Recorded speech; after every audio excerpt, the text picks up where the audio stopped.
आज हम जानेंगे नेशनल मीन्स का मेरिट स्कॉलरशिप के बारे में। शत 2025 के आवेदन के कैसे करें और स्टेप बाय स्टेप संपूर्ण जानकारी समझने का पूरा प्रयास करेंगे। मैं आपके साथ सोहन चौधरी। साथियों, जैसे कि हर बार ये सवाल आता है कि नेशनल मीन्स कम मेरिट स्कॉलरशिप का आवेदन कैसे करें और काफी साथियों को इसकी जानकारी का अभाव होता है। तो हम इसको थोड़ा सा स्टेप बाय स्टेप समझने का पूरा प्रयास करते हैं, जिससे काफी साथी और काफी विद्यार्थियों को इसका आवेदन करने में काफी लाभदायक हो सकता है। सबसे पहले तो बात करते हैं कि देखिए, जो नेशनल मीन्स कम मेरिट स्कॉलरशिप है, वो कक्षा 8 में अध्ययनरत विद्यार्थियों के एन एम एस परीक्षा हेतु आवेदन करने के लिए संस्था प्रदान अपनी सादा दर्पण आईडी से पोर्टल ओपन कर विद्यार्थी को क्या करें, सिलेक्ट करें। अब राजकीय छात्रावास, राज्य सरकार द्वारा संचालित छात्रावासों में भी निवासरत विद्यार्थी अपात्र होंगे, अतः ऐसे विद्यार्थियों को सिलेक्ट न करें।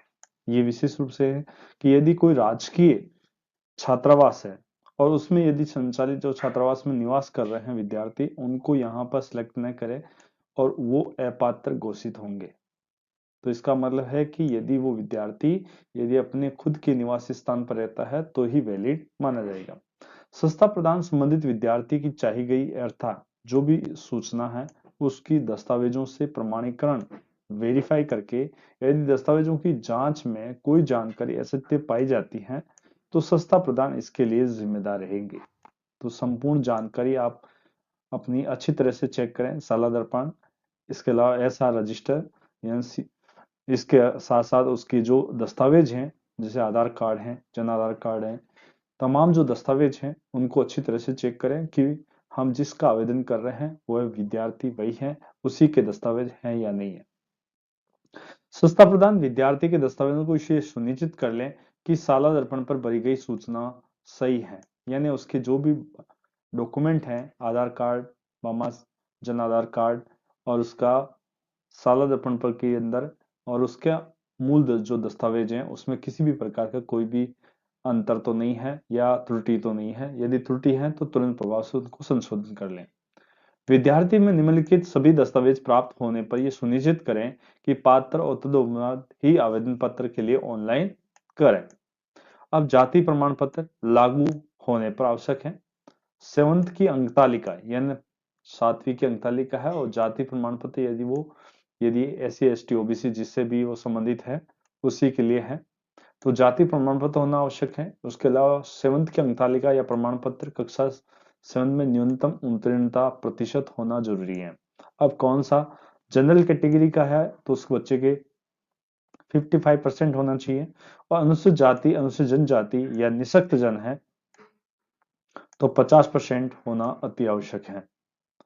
अब आय के लिए क्या क्राइटेरिया रखा गया है?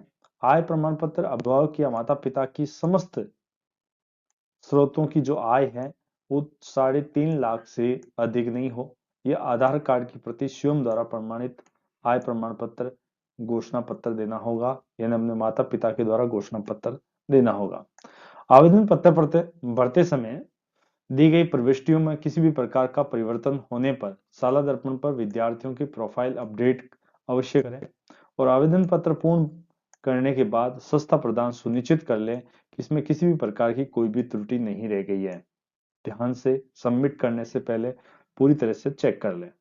संस्था प्रदान के पात्र परीक्षार्थियों का ऑनलाइन आवेदन साला दर्पण के माध्यम से ही करना होगा, यानी इन विद्यार्थियों को नेशनल मीन्स कम मेरिट स्कॉलरशिप के जो आवेदन होंगे वो साला दर्पण से होगा, तो इसलिए पूरी तरह से सावधानी बरतें और उसमें किसी भी प्रकार की कोई त्रुटि न हो। नेशनल मीन्स कम मेरिट स्कॉलरशिप के परीक्षार्थियों के लिए राजस्थान सरकार ने शिक्षा ग्रुप 6 विभाग के पत्र दिनांक 14 अक्टूबर 2022 के अनुसार चयन परीक्षा शुल्क मुक्ति की स्वीकृति प्रदान कर दी गई है। अतः किसी भी प्रकार के आवेदन पर शुल्क देय नहीं है, किसी भी प्रकार का कोई भी आवेदन शुल्क नहीं है। आप साला दर्पण के माध्यम से आवेदन कर सकते हैं। आवेदन पत्र पर निर्धारित स्थान पर संस्था प्रदान और विद्यार्थी के हस्ताक्षर होने चाहिए। जो आवेदन करने के बाद जो प्रिंट आउट निकलेगा उस पर आपको संस्था प्रदान और विद्यार्थी के होना चाहिए। मूल आवेदन पत्र, हार्ड कॉपी में दस्तावेज सस्ता प्रदान को जमा कराएं और विद्यालय में चयनित अभ्यर्थियों के आवेदन पत्र 5 वर्ष तक या अचयनित अभ्यर्थियों के आवेदन के पद 1 वर्ष तक सुरक्षित रखें। यानी ये हमारा जो रिकॉर्ड है, जो यदि national means cum merit scholarship में यदि विद्यार्थी चयनित हो जाता है तो उसका 5 वर्ष तक आपको रिकॉर्ड सुरक्षित रखना है, और जो यदि अचयनित होता है उसके लिए 1 वर्ष तक रिकॉर्ड सुरक्षित रखना है। सभी संस्था प्रदान ये सुनिश्चित कर ले कि विद्यार्थी कक्षा 7 में राजकीय विद्यालय में उत्तीर्ण है, यानी वो गवर्नमेंट विद्यालय से ही उत्तीर्ण होता है तो ही वो कक्षा नेशनल कम मेरिट स्कॉलरशिप में आवेदन कर सकता है। यदि विद्यार्थी प्राइवेट स्कूल से आया है और 7th क्लास के अंदर और पढ़ाई करके आया और 8वीं क्लास से अभी गवर्नमेंट स्कूल में पढ़ रहा है तो उसके लिए आवेदन आप नहीं करें।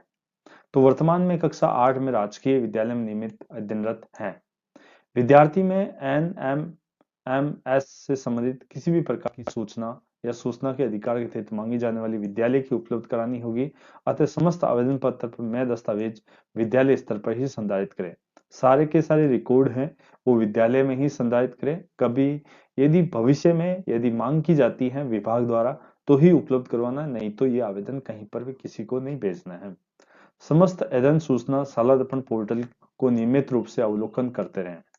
विद्यार्थी का फोटो लेकर आवेदन पत्र पर हार्ड कॉपी लगाकर सस्ता प्रदान प्रमाणित करें और प्रवेश पत्र जारी होने पर उस पर भी समान फोटो लगाना सुनिश्चित करें।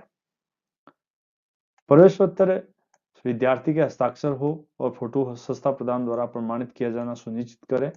विद्यार्थी का नाम और जन्म तिथि, पिता का नाम या आधार कार्ड, विद्यालय रिकॉर्ड और शाला दर्पण पर वर्तनी आदि में दृष्टि में किसी भी प्रकार का कोई भी अंतर नहीं होना चाहिए।